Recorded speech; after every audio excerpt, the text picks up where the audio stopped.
There's definitely a stream in the Christian tradition that sees the religious life, the life of faith, as really inherently in conflict with life in the world. I think that comes through in the epistle, and in much of our history we become, we think, spiritually lost in pursuits that distract from or even work against our greater spiritual calling. We can get pulled into what today's epistle calls the works of the flesh. Fornication, impurity, licentiousness, idolatry, sorcery, enmity, strife, jealousy, anger, quarrels, dissensions, factions, envy, drunkenness, carousing, and things like these. I'm really glad I never tried sorcery. At least there's one.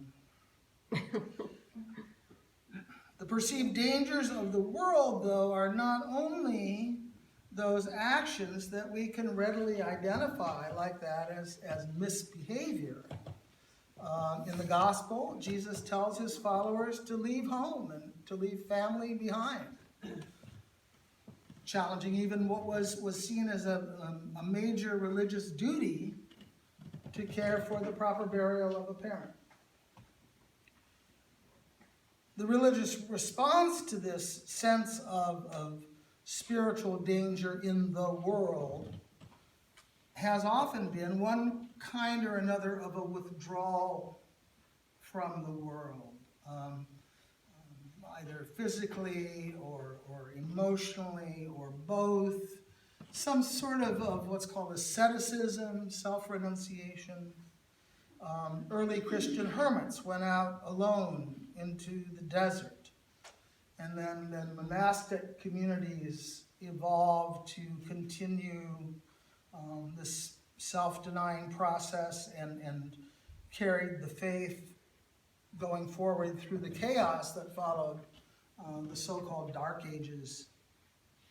And then whenever monasteries became too worldly, as they tended to do again and again, or were involved with secular power, a reformer would arise usually and enforce the separation some more. In the 12th century southern France, a group known as the Cathars, or Pure Ones, considered intentional starvation to the end of their life as their final sacrament. It was a religious rite that they practiced. So this opposition to the world and the ascetic withdrawal from the world, the suspicion of the world, whether found in desert hermitages or in a ban on dancing by the Church of the Nazarene, comes out really, if you look at it, from a dualistic understanding of reality of the universe. That there is, on the one hand, spirit, and on the other hand, the world. There's good and there's evil. There's God and there's Satan. And it requires a constant guarding at the border of sin. And that's the way a lot of people were raised in Christianity. It's harder to find that kind of dualism in the Hebrew scriptures, what we call the Old Testament, that are essentially at their foundation monotheistic.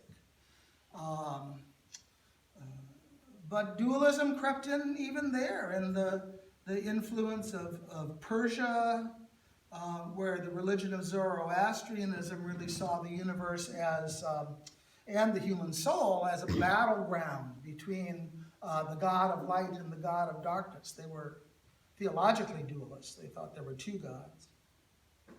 And then the Greeks took over from them, and they really saw the material world as essentially unreal, which is a little different. And those strains are found in the later parts of the Old Testament, and certainly in the New Testament, certainly in Paul. We see in that first lesson today that one about Elijah and Elisha, that when the prophetic work was done, the reward for faith was said to be taken out of the world, to go up. Elijah goes up in the clouds into the heavens. And that's an act that's repeated in Luke's description of the ascension, which he alludes to in the gospel. And I think that image of leaving the world, of going up, is an image that informs the Christian idea of what resurrection might be like. And it's true that sensual pleasure, emotional intensity, competing obligations of work and family can distract from a focus on an awareness of our essential connection with God and the life of the Spirit. It can erode spiritual values. It can fill up our time in the pursuit of things that really don't have anything to do with the purpose for which we were created. But there are ways to look at this, I think, ways to respond to the world other than with fear and a dualistic rejection of the world. Much of the behavior that St. Paul warns against in the letter to the Galatians can be looked through the lens of addiction and recovery, for example. And that's found in the 12-step groups. There's 26 12-step groups that meet next door in McGowan House that use this way of approaching spirituality rather than having a legalistic model that sees law and order on one side and crime on the other, or a moral model that sees sin on one side and righteousness on the other, or even a medical model that sees health on one side and disease on the other. The 12-step approach is to understand that addictive behavior, no matter what its object, is a kind of misguided spirituality. There's an appropriate impulse that people have, but it latches on to an inappropriate object. In a way, it's an attempt at cheap grace that's motivated by a true and deep spiritual thirst, but it's a thirst that can never be slaked because people try to stay in control. They try to do it cheaply. They refuse to let go to a power greater than their self and rely on their own power, which never works. For those who find this recovery in this process, the addiction itself becomes a part of the healing. It's not rejected as this evil thing that has to be expunged. Its failure and the suffering that it brings are seen as the motivation that was needed to take the final leap of faith. They say you have to hit bottom before you start moving up. At base, 12-step programs are not dualistic. Some substances and behaviors for some people may need to be avoided, but not because they're evil. Recovery is holistic, spiritual. It's not theological or religious, but it's one thing, and that I think is an important alternative to the dualism and judgmentalism we often find in the church. All things are bright and beautiful. All things are creatures of God. For me, the truly Christian approach to the world is sacramental at heart. A sacrament like marriage or communion or baptism is said to be an outward and visible sign of an inward and spiritual grace. And I think Christians are called to see the whole world in a sacramental fashion. All things are outward signs of inward grace. The Bible begins by saying the world is good, right? God saw everything he'd made, and indeed it was very good. God is love, our hymn says. And God so loved the world, it said, that he gave his only son, The poet John Keats says to call the world, if you will, the veil of soul making. That it's in these relationships with the things of the world, even the temptations of the world, that we create this unique pattern that we impress on reality. As Jesus was, so are we, the place where the world and spirit meet. Each of us has this kind of horizontal access where we connect with the rest of the world, but also a vertical access, in a way, to that where we connect with God. But it's right at that meeting point in our lives, our life being lived right now, where creation is happening continually.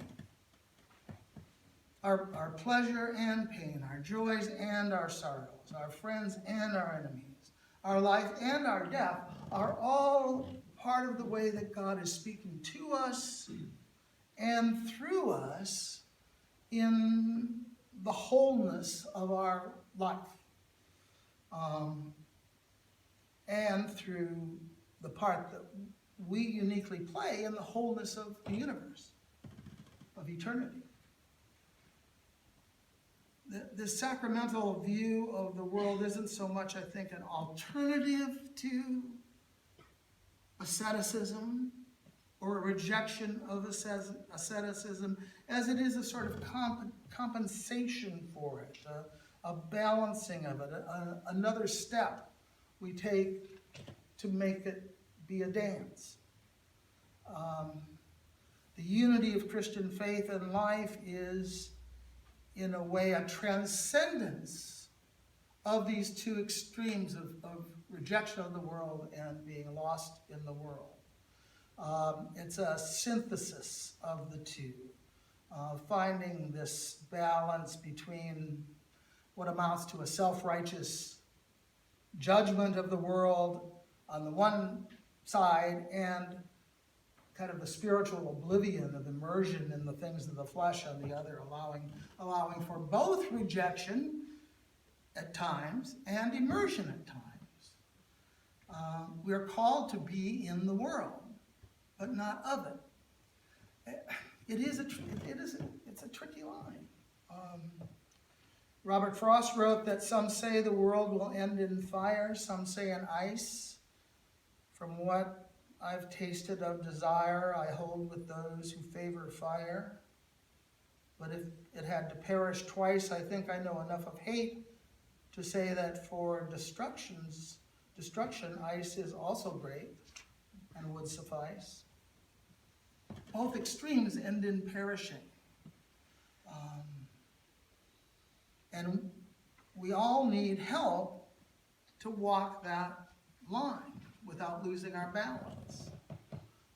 We need a partner in the dancing, or a line, or a circle, or a square, or whatever. You can't do it alone. That's why those 26 12-step groups meet next door. That's why the 19 of us are gathered here this morning. Addiction, compulsion, the loss of self to anything on one side, and the sort of dry, drunk, angry, resentful, judgmental avoidance of anything on the other, both chain us down. We can be chained down by over-attraction and over-repulsion. But it's for freedom Christ has set us free. Don't submit again to slavery. Thanks be to God.